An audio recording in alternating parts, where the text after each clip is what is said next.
All right, guys, quiet down. We're beginning shortly.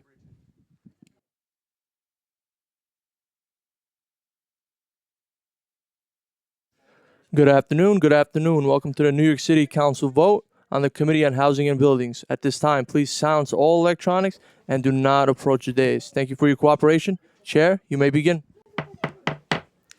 Good morning. I'm Councilmember Pierina Sanchez, Chair of the Committee on Housing and Buildings. Today marks the final housing vote of this council term, and while we did not reach resolution on every housing issue that we set out to tackle, we nonetheless leave behind a clear agenda and strong track record, one defined by confronting the housing crisis, protecting tenants that live in unsafe conditions, expanding fair pathways to homeownership, and keeping New Yorkers safe in their homes. Today, the committee will be voting on the following slate of legislation. Intro 571A, sponsored by Councilmember Gail Brewer, directs the city to study the feasibility of building affordable housing on Ward's Island, an important step in identifying new publicly controlled sites where deeply affordable housing can be created.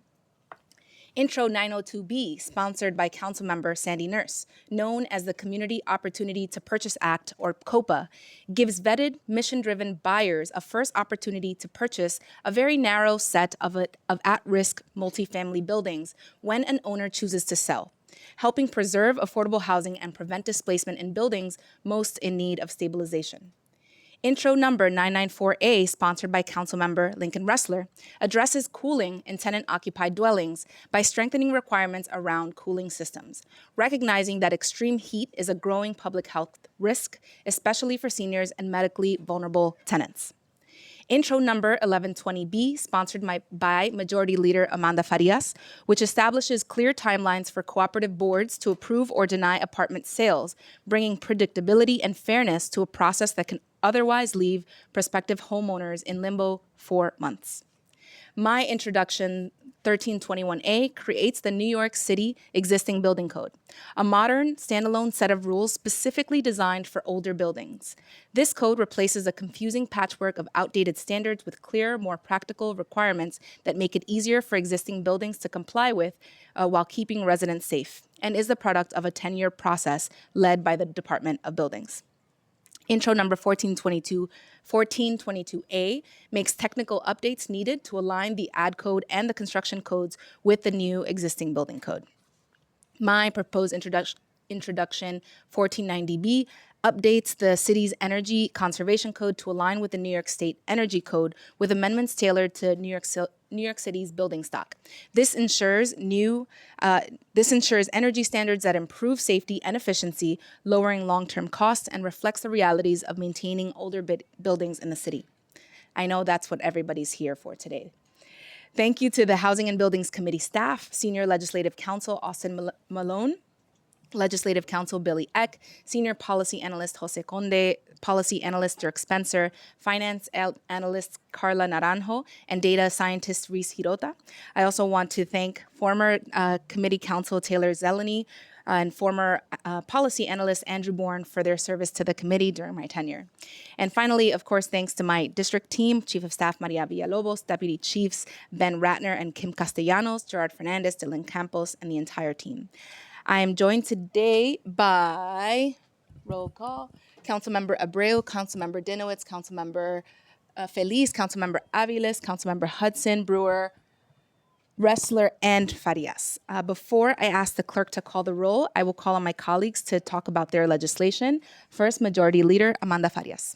Thank you, Chair Sanchez, and thank you to the members of the Committee on Housing and Buildings for allowing me to speak on my bill, Intro 1120A. This legislation establishes timeline and communication requirements in the cooperative sale and purchase process, addressing a long-standing deficiency where applicants have been left without any response at all. At its core, the bill prioritizes transparency and fairness while combating discrimination in one of the most significant transactions a New Yorker can make, purchasing a home. Since its introduction, Intro 1120 has benefited from extensive discussion, stakeholder input, and collaboration with city agencies, and my colleagues in government who co-sponsor this bill. As a result, the version before the committee today reflects important refinements that strengthen enforcement while ensuring the law is workable for cooperative boards and managing agents. Most notably, enforcement will now be handled by the Department of Housing Preservation and Development through an escalating penalty-based system. HPD will issue summonses returnable to oath for any violations that were found, which is an approach consistent with how the agency already enforces housing laws across the city. This is intended to ensure accountability without disrupting cooperative governance or forcing outcomes that may not be commensurate with the infraction. The bill also includes procedural safeguards where cooperative corporations will be required to provide application and transfer requirements upfront, acknowledge receipt of applications within a defined period, identify whether applications are complete or not, and if it isn't, provide feedback on how the application was incomplete, and issue decisions within a reasonable time frame once completeness is established. While many cooperative boards already operate responsibly and in good faith, the absence of basic procedural expectations has created inconsistent outcomes, delayed transactions, and a system where discriminatory practices can persist without accountability. Intro 1120A is the remedy. For those reasons, I respectfully urge my colleagues to support Intro 1120A and to vote to advance it out of committee today. Thank you, Chair, for a moment to speak. Thank you, Majority Leader, and congratulations. Now, Councilmember Brewer. Thank you very much. I'm talking about Intro 571, which initiates a study on the feasibility of building affordable housing on Ward's Island, looking at factors like cost, restrictions, and potential scale. I want to thank Sierra Townsend for her work on this. I remember when Ed Townsend, you have to have gray hair to know who he was, but he founded Roosevelt Island. It was called Welfare Island, and it was an idea that he had, and then now you know what is there, housing, many other aspects of a city.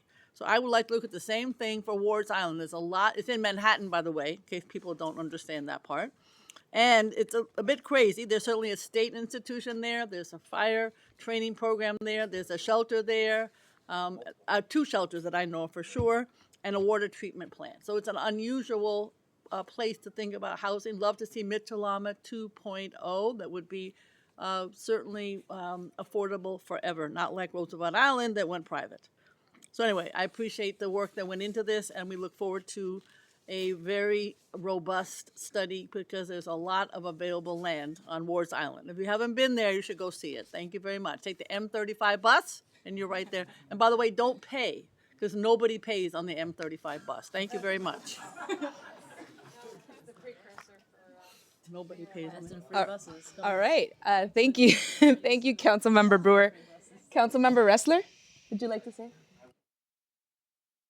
Thank you so much, Chair Sanchez. I just want to begin by just acknowledging that I think you've done a phenomenal job leading this committee. It's when I end up talking to constituents about policy issues in the council, I think you're the only chair that I regularly reference the work that you're doing and the effort that you've made to really help us address the affordability crisis. You are as smart and as dedicated as any member of this body, and we're really fortunate to have you leading this committee. Councilmember Brewer, I always think it's interesting that when we're talking about shelters, we refer to it as Ward's Island. When we're talking about sports, we refer to it as Randall's Island. I get very confused. Two different islands. All right, you tell me. It's in Manhattan. Yeah. It all seems connected. But I am very proud to be talking about Intro 994 today. New York City keeps getting hotter and hotter every single year. And this extreme heat is extremely dangerous. Indeed, the health department has estimated that 580 New Yorkers are dying annually from extreme heat. Disproportionately, not surprisingly, in low-income Black and brown communities. The number one climate risk factor, from climate change is extreme heat. And when you look at who's dying from extreme heat, the most common factor amongst those people is their lack of access to cooling in the home. 107 years ago, back in 1918, New York required landlords to provide heating for tenants. And following a coal famine, I didn't know there was such a thing as a coal famine, but in researching this, it's long past time that we do the exact same for tenants and provide access to cooling. An apartment is simply not safe, and it's not habitable without cooling. This bill will allow all tenants who need cooling to request it, and landlords have 5 whole years to comply. We're going to work closely with our colleagues in Albany to push for increased utility assistance to subsidize electricity bills for low and moderate income tenants in need. 2 years ago, Nycc brought this idea to my attention, and we have worked closely with them and so many others to move this forward. I really want to thank Sonal Jessel and Caleb Smith from Nycc, the Nycc team, especially Eunice Ko, Shrimanti Kanakal, and Victoria Saunders, the New York League of Conservation Voters, NRDC, getting this bill over the finish line, including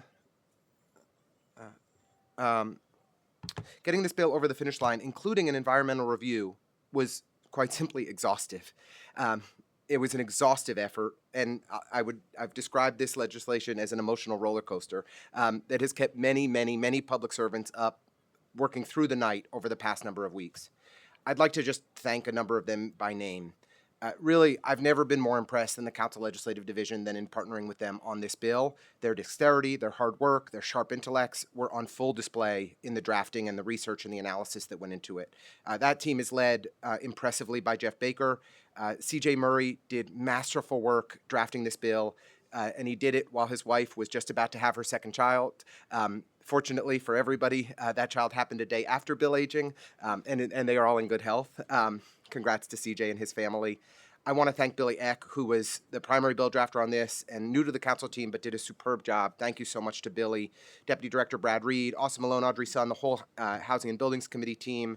On the administration side, the work that Maki J, especially led by Elijah Hutchinson and Paul Lozito, did on this was quite simply phenomenal. These guys worked through the night, through the weekend, time and again. Ahmed Tagani not only worked for Gail Brewer, but he's been a friend of mine for almost 20 years, and he cleared his schedule for days amid all of the work that HPD has on their plate to work through this issue and to get this done. I am enormously grateful for his hard work and his team's hard work to make this happen, especially Anne-Marie Santiago, Jen Leone, Kim Darga, and really many others at HPD. Rid Agarwal, our Chief Climate Officer, has been just extraordinary champion for this bill. Hillary Semmel at the Mayor's Office of Environmental Coordination worked incredibly hard. The entire environmental law unit in the law department, Chris Rio, Hillary Meltzer, Chris Harned, those guys are terrific. The team at HCR partnered with us closely, especially Betsy Mallow, the Executive Deputy Commissioner. Really want to thank her. My former staffer, who's now at City Hall, helped to quarterback so much of this effort. He's really a very special person. That's Arvind Sinwani, who did tremendous work on this. But this wouldn't have happened without the support of the Speaker. Jeremy and the Speaker had my back at every step of the way in supporting this legislation. I really am grateful to them. I think that my colleagues would agree that I work pretty hard, but my Chief of Staff, Molly Haley, works way harder, and she is the smartest person I know. I am just incredibly lucky to get a chance to work with her.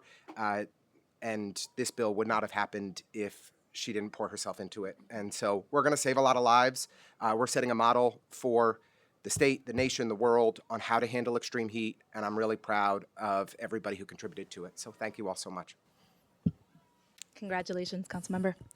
Well, we're about to be able to say that.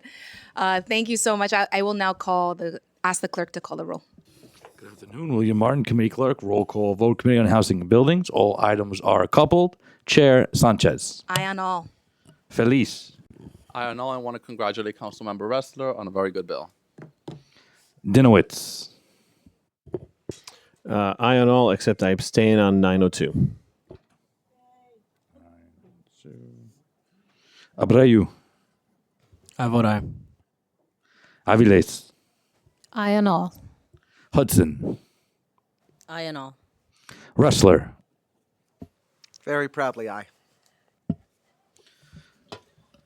With a vote of 7 in the affirmative, 0 in the negative, no abstentions, all items are adopted by the committee with the exception of proposed introduction 902B, which is adopted by the committee with 6 in the affirmative, Yes. 0 in the negative, and 1 abstention. Madam Chair, that is a full committee. Thank you all. Thanks for bearing with me for all this time. This hearing is adjourned.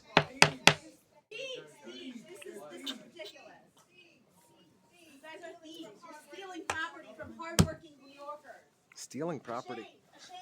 Stealing property that's for sale? That's not how that works, but okay. Looks like you idiots didn't bother to do any studying. Lincoln, you're an idiot. We gotta be free housing. Thank you so much. Oh, I'm on microphone.